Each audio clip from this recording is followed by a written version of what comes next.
The definitions of economics. Now, before we start off learning about economics, we need to know what economics is. As such, in this video, we define economics. Now, the problem of defining economics is that economics is concerned with a variety of economic activities. As such, there isn't one definition that is satisfactory.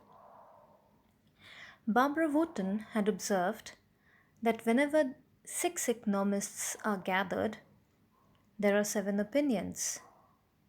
Lionel Robbins remarked, "We're all talking about the same thing, but we have not yet agreed what it is we are talking about."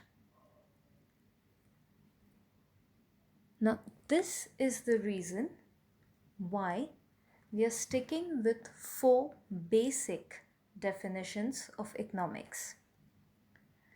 The first being Adam Smith's definition. Now, this is also referred to as the wealth definition. Adam Smith was a classical economist, and he and people like J.S. Mill considered economics as a practical science of production and distribution of wealth. Smith said that economics is concerned with an inquiry into the nature and the causes of wealth of nations, and it is related to the laws of production, exchange, distribution, and consumption of wealth. Now, there are certain things that we can define or find from this definition. The first being the fact that this definition was stressing on the study of wealth. It wasn't considering the non-materialistic aspects like air and water, which usually does not command a price. Now, according to Smith,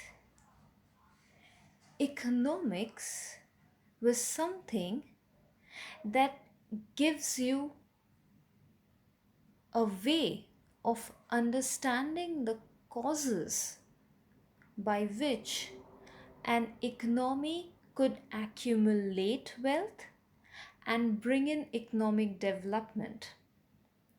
So, according to him, if you wanted to be wealthier, you had to start producing more. Now, all of this is based on the assumption or the thought process that humans are basically economic men. An economic man is a person who's always aware of his self-interest. Now, there was certainly something which was good about this definition. The fact that he was one of the first person to separate economics as a completely different subject of study matter. That is the reason why he is referred to as the father of political economy. Another good thing about this definition was that it tried to look into the causes that could increase wealth. Wealth particularly meant material goods, which obviously are scarce because you're supposed to produce them. They're not found in abundance. And it definitely gave a very clear-cut idea that humans were well aware of their needs and that they wanted to make sure that their needs were satisfied to the max. Now, obviously, because there are so many thought processes in economics, quite a few criticisms came up. One of the first criticism of Adam Smith's wealth definition was the fact that it stressed too much on the materialistic aspect. It did not give enough importance to humans who also required non materialistic things for their welfare as well as happiness.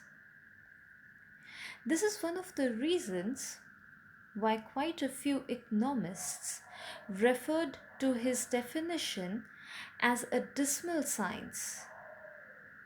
They said it was dark and dismal.